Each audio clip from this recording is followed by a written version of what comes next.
Okay, what's up and welcome back. This is the Prokon Geek, and in today's video we're going to be covering the Prokon Geek Slab Detailing 101, getting preview with slab detailing in short and concise lessons. And in today's video we're going to be looking at the curtailment rules according to BS 8110 and Slabs 0144. So without wasting too much time, let's get right into the video.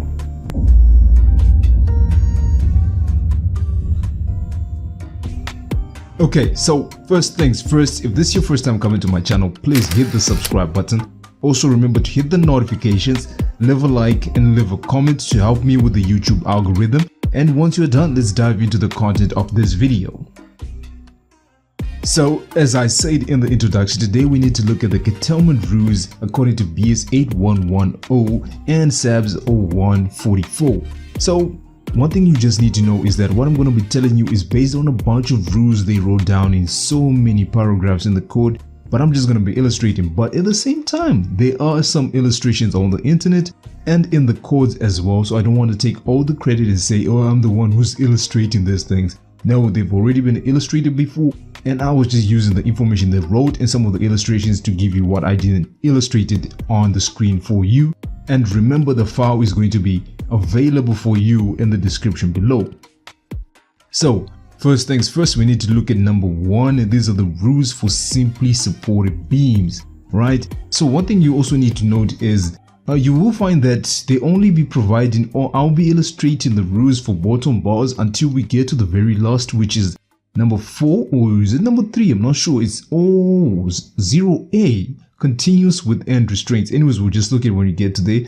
This is because even in the code, they don't say anything about top bars until we get to continuous with end restraints. But that does not mean top bars are not going to be included in all these other setups, and that does not mean that top bars are not necessary. But the reason was, I think they just wanted to make it simpler for you to grasp without throwing in too many things. So it's normally good to start with the bottom, and then we see how the top is handled. But remember, the top bars will be the same throughout the entire slab.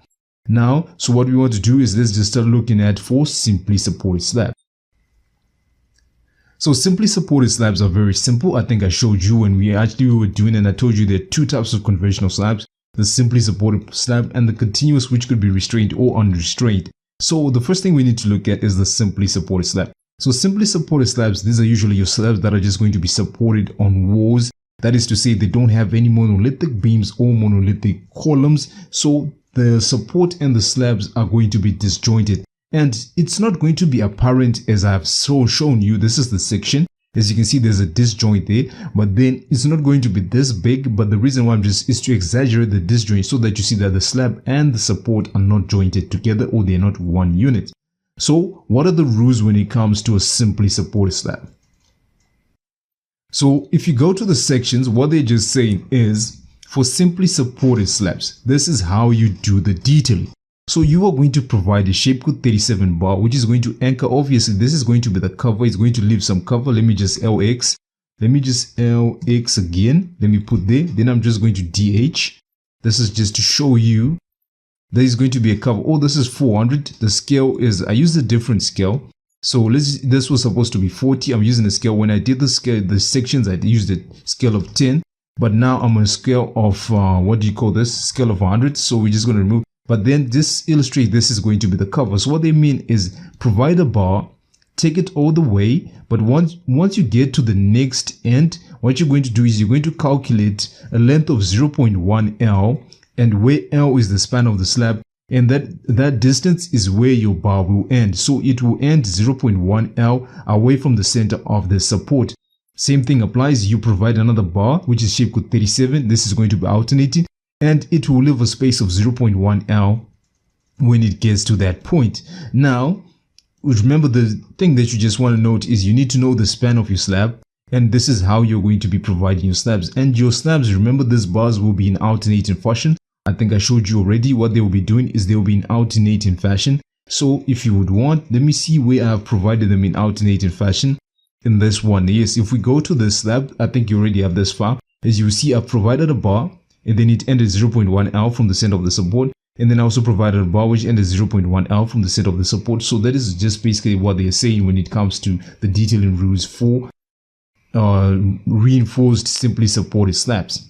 And the other thing you just need to know is that you provide 100% steel. Area of steel is going to be required at the mid support. That is to say, if you add this in total, it becomes at a range of 0.8 L, right? So from this point, let me just construction line to this point, construction line, let me just BA to copy this, then B3 to move the. This is theoretically 0.8 L. So 0.8 multiplied by L, let me just this. So this region is there, the one that needs 100% steel. But when you get to the supports, you only need about 40% of the area of steel that is required. That is why you do curtailment. Okay, now that we have seen for simply supported roof slabs, the next thing that we need to do is go to the rules for continuous and restrained slabs. Okay, so for continuous and restrained slabs, we have two, that is this. With this ones, yes, it's a bit complicated. I think you already know what a continuous slab is. It's going to have these beams. And then this one in particular is also going to be restrained, but then sometimes it can also not have restraints. It could be, so remember, a simply supported beam could be continuous as well because it will be supported on a number of walls. For example, this one. So a continuous with no end restraint. For example, this one, as you can see, it's continuous because there's one support, and it continues all the way to the other end. But it's not jointed to the supports. It's not one unit with the supports. So it's a simply supported but continuous slab.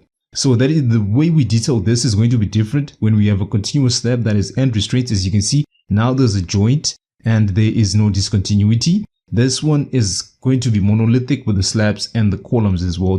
I mean the beams and the columns. So what are the rules when it comes to continuous slabs with no end restraint? So just to zoom in to this one, you'll see that this is how you provide your bars. So I think most of this, what you just need to do is I've left the document in the description below. The best thing is for you just to download it and then look at it, see it, what I'm saying. But as you can see, this is going to be 0.1 of L1, and this shows you the regions over which you need 100% steel and the ones where you need 40% steel, 40% steel. And in particular for this one, since you're going to be having alternating bars, you're going to provide a shape code 37, which is this one, and then a shape code 20. And you will notice that one of the bars, now the shape code 37 ends 0.2 L from the center of the support, and then you have your shape code 20, which is on top, which starts 0.1 L from the support, but then goes all the way to about 12 diameters into the span or the second span of the slab. And now this is where they start introducing the top bars. So for the top bars, as you can see, you're also going to have alternating bars, but then one bar is going to be 0.3 of L1, and it goes into the second span with about 0.15 of L2. Then the other bar goes into the first span with 0.15 of L1 and then goes into the second span with about 0.3 of L2. And as you can see, when it comes to the top of the bar, what it just means is 100% steel is provided 0.15 of the span into the slab and also 0.15 of the span into the other slab as well. So this also shows you the areas where you need 50% steel and where you need 100% steel. So for you to better understand it, what you just need to do is just look at those drawings over and over again, and you will get to understand them. And I think now, so that we don't take too much time, we keep it short and concise, we should move to continuous with end restraint. So with continuous but with end restraints, the detailing rules are still the same, or the curtailment rules are still the same as for the one with no end restraint. But then it becomes different when you get to the external support. So the external support, what the code provides is that your bar should at least, now the difference is this one is from the face of the support, should at least go into the slab from away from the beam into 0.15 of L1. Remember, L1 is the length of the first span. But then you should provide 50 times the diameter of a minimum anchorage past the face of the support. So whatever this leg is must be equal to 50 multiplied by the diameter of the bar. If it's a 12 millimeter diameter bar, it should be 50 multiplied by 12, which gives you 600. But you know, the other thing also that you need to be worried about is you need I know I said it's 0.15 L2, but please verify against 45 times the bar diameter and pick the largest value. So if 0.15 L2 or even 0.15 L5 is less than 40 times the diameter of the bar, what you will need to do is then provide whatever length is equal to 45 times the bar diameter. So you provide either 45 dia or 45 phi, or you do 0.15 L2. Now, the last important thing that I just want to say is that this is what the code says, but this is one thing that I would just do, if you want to be safe, provide a U-bar like the Prokon Geek. So this is how you would provide the U-bar. From the face of the support, it would go back by 0.3 L1, and at the bottom of your slab, it would go by 0.15 L1. So you find that such a U-bar will work whether you have an end restraint or you also have a simply supported beam where you don't have the liberty to have a bar that goes into the, because sometimes what happens is you'll find that some people, I don't know what type of contractors they are, but you know, it's so funny. They cuss the column. They don't even look at the drawings. All they say is, okay, the column is going to be 3 meters. And then they cuss the column all the way to the soffit of the slab. And once that is done, you can no longer cast a bar that goes down into the column as given by the code. So you see, you now need to start damaging the column, taking it apart, and then recasting it, which just reduces the strength of your structure. So the best thing is just to cater for that. You provide a U-bar that is this, and it still caters for, okay, I'm sorry, that was a monkey on the top of my roof. What I'm just gonna say is I'm so sorry about that abrupt jump in the sound. That was a monkey on top of my roof. Yes, I'm in a region where there's monkeys on top of roofs. Anyways, as I was saying, that was a shock to me, and I know it was a shock to you as well. I'm very sorry about that, but I'm almost done with the video. So what I just wanted to say was, this is how you do it. It will still provide the same effect as a bar that goes deep into the column. So yes, I'm a bit loud, but please forgive me for that. Anyways, this is all that I had for you in the slab detailing 101, right? Forgive me for the monkey on top of my roof. Again, apologies for that abrupt sound bounce.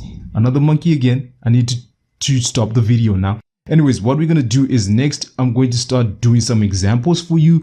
Or if you're not privy with pads, I think what we should do is just do a few tutorials on pads, show you how to do it quickly, what we need to do before you actually start following along with me as I do some examples. So thank you very much for tuning in or for being with me through the series of the Prokon Geek Slab Detailing 101. We might do a 102 and 103, and where we'll start looking at flat slabs and also start looking at other types of slabs. So, but that is for more for intermediate and advanced people. So without wasting too much time, let's wrap the video before another monkey falls on the roof or jumps on the roof and I do unnecessary edits to this video or audio. So without wasting too much time, let's wrap the video, and thank you for subscribing. I'll see you in the next series that we're gonna do.